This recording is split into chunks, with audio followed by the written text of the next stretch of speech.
Yo creo que hace falta que veamos esta parte y por si acaso lo voy a repetir. O sea, están invitados Ozuna, el cantante, está invitado también Vicente Saavedra y todas las otras personas mencionadas, entre ellas también las autoridades federales si quisieran, sobre lo que dijo la fiscal, si había una extorsión para seguirle pagando a Kevin Fred por parte de Ozuna. Vamos a verlo. Yo le pedí los documentos al FBI Miami, que era a quien él primero recurrió para alegadamente decir que hubo una extorsión. Y el FBI Miami cerró esa investigación diciendo que no había habido ninguna extorsión entre Kevin Fred y el cantante. O sea, perdóname. O sea, el FBI, los tres letras en Miami, investigaron si había habido una presunta extorsión de Kevin Fred a Ozuna. Eso se investigó. Eso se investigó a raíz de que... O sea, extorsión de que yo tengo un video tuyo, si no me pagas, yo puedo filtrar este video. Eso se investigó a raíz de una querella que hizo el cantante en las oficinas del FBI Miami. Y el FBI Miami se encargó de esa investigación, la concluyeron, la cerraron y en el cierre de esa investigación indican que no hubo ninguna extorsión, que el dinero se daba de forma voluntaria, que no había habido ningún tipo de...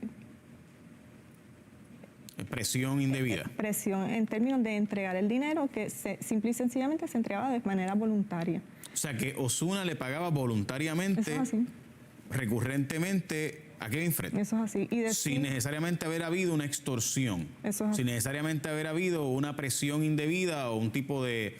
Si no me das esto, pues yo puedo filtrar estos vídeos. Esa es la conclusión a la que llega el FBI en Miami. Si...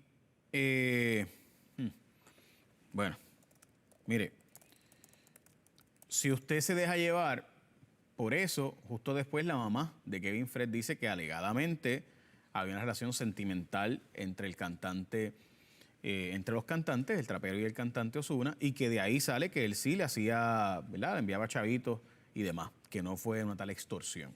Eso dice la mamá, eso es lo que ella alegó. Vamos a ver la otra parte, que yo creo que es la parte que menos a mí me parece la más importante, porque esta alegación es extremadamente seria. La fiscal nos dijo en Cuarto Poder ayer que el productor reconocidísimo Vicente Saavedra... Mire, yo normalmente no me meto en estos temas. A mí este tipo de... o sea, yo no soy... Normalmente no tocamos temas policíacos, ni mucho menos de farándula. No porque no me gusten, sino porque hay otra gente que se dedica a eso y pues le doy esos espacios. Pero esta alegación es extremadamente seria. O sea, decir en una entrevista, un testigo está frente a ti, un testigo de un caso de asesinato, y te menciona, yo conozco al gobernador, tengo forma de conseguir al gobernador. O sea, decirle a un fiscal, hey, a tu jefe yo puedo llamarlo en cualquier momento, ¿sabes? Y que justo después de eso se detenga la investigación o se ordene que se detenga la investigación, es extremadamente serio. Esto va mucho más allá de si es un tema de farándula o de chisme, etcétera. Esto es algo mucho más serio. Yo no sé si es cierto, pero esta alegación es sumamente seria. Vamos a verla. Él en algún momento le hizo saber a usted que él tenía relación con Ricardo Rosselló, que podía con una llamada telefónica, porque justo después de que usted entrevista a Vicente Saavedra, el productor reconocido, poderoso... En más de 3 ocasiones durante la entrevista lo estuvo diciendo. O sea, que él le dijo a usted en la entrevista que él tenía relación con Ricardo Rosselló, con el gobernador en ese momento. Y que le llegaba, como él mal lo manifestaba, le podía llegar a él directo. O sea, perdóneme, que el productor de Ozuna, Vicente Saavedra, le dijo a usted en repetidas ocasiones, mientras usted le está entrevistando por el posible asesinato o por el asesinato de Kevin Fred, le dijo a usted que él tiene relación con el gobernador repetidamente. Sí. Y que él puede llegarle al gobernador repetidamente. Sí.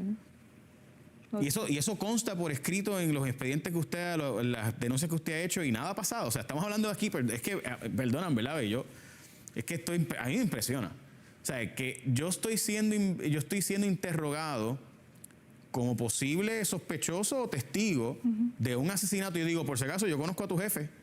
O sea, wow. Es que para mí es wow. Es que no se me ocurre. O sea,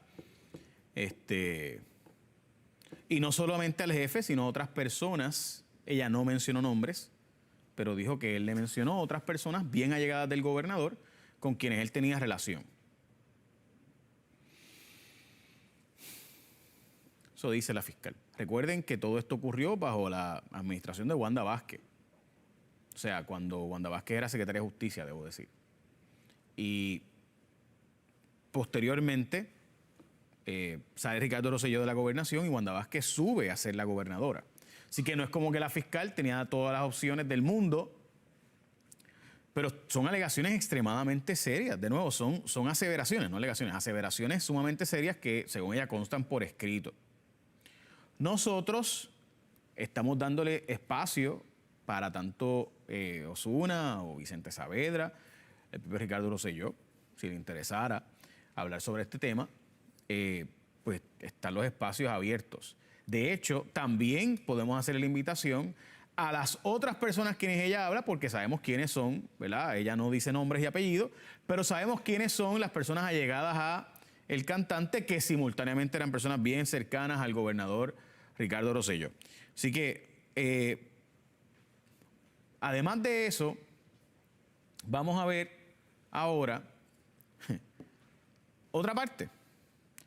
Cuando nosotros en Cuarto Poder, mire, desde que yo trabajaba allá, en otro canal, nosotros estuvimos dándole seguimiento a este caso de Carlos Coto Cartagena. Este caso de Carlos Coto Cartagena es extremadamente extraño. Yo honestamente no puedo creer que ha tardado 4 años en poder contratarse un perito. O sea, miren esto, gente. Hay un edificio. En ese edificio alguien se cae, se tira, lo empujan, se cayó por accidente, lo que sea. De verdad, en ese edificio que está ahí, es tan difícil que un físico matemático vaya allí y coja las medidas y haga la gestión de decir, bueno, según la matemática, en extrema estadística, la probabilidad de que alguien haya sido empujado es esta o no. Ese caso de Carlos Coto Cartagena, que después se formó un revolú, ¿recuerdan ustedes? Porque llegó allí un abogado reconocido, Leo Aldrich. Leo Aldrich, ¿está viendo? Pues no lo presentemos. Pues llegó allí Leo y se formó un salpa afuera y lo arrestaron y todo aquel revolú que ocurrió. Y había abogados federales y fiscales. Todo ese revolú ocurre porque este individuo se cae o lo empujaron. Ayer la fiscal nos dijo que hay un informe preliminar que dice que lo empujaron. Pónmelo brevemente, menos de un minuto. ¿Qué fue? Porque ya usted no está a cargo de esa investigación, pero usted, en esa investigación de Carlos Coto Cartagena, que se habla de que él se cayó de la azotea del edificio, que fue que resbaló, que fue que se tiró, que fue que lo empujaron, ¿qué es lo que usted llegó a ver algo? ¿Llegó a ver algún tipo de documento, algún tipo de información, algo? Es curioso lo que me pregunta y es curioso lo que dice Isla, porque Isla precisamente le está pidiendo al Departamento de Justicia que no me saquen de la investigación. Eso mismo le prometió el licenciado Domingo Emanuel y a María Inés Cartagena en la reunión que se tuvo en enero, que no me iban a sacar de la investigación y me sacaron de la investigación. Del caso de Carlos Coto Cartagena estamos hablando. Así. Le prometió contratar un perito, no le han contratado un perito. Le prometió comprar los dummies, no le han comprado los dummies. Y llevamos 2 años en esto. Desde que él había un informe de que decía de que él se había caído, resbalado, le habían empujado algo. Se hizo el acercamiento con un perito que no estaba contratado en ese momento por el Departamento de Justicia. Él decide hacer un informe preliminar para después ser contratado por el Departamento de Justicia en aras de verificar si él podía entrar a dilucidar el caso o no podía. Yo lo llevo personalmente con el agente investigador a la escena, se toman las medidas y se hace un informe preliminar. Decir que no hubo un informe preliminar no es correcto. Sí hubo un informe preliminar que no fue bajo la contratación. Porque bueno, ahí está. Obviamente esto continúa. Está en mi aplicación Jay Fonseca en el App Store, el Play Store, la puedes bajar para que tengas más datos. En fin, y en guapa.tv está toda la entrevista también. Ok. ¿Puedo decir algo de 30 segundos? Ok, brevemente. Miren, A mí me habían dicho que hay un email, no un informe preliminar, un email donde dice que pudo haber habido un empujón. No un informe preliminar, eso es otra cosa. A mí lo que de verdad me parece escandaloso, independientemente de si es un informe preliminar, un email, lo que sea, que tardemos 4 años, que el Departamento de Justicia bajo Wanda Vázquez, Denis Longo y Domingo Emanueli no pueda contratar un perito en 4 años. Olvídate tú, bien estamos. Este país corre porque Dios es grande y la Virgen nos acompañará, ¿verdad? Si usted es católico. Porque de verdad que un perito no puede ir allí y medir y hacer y pam, pam, pam en 4 años.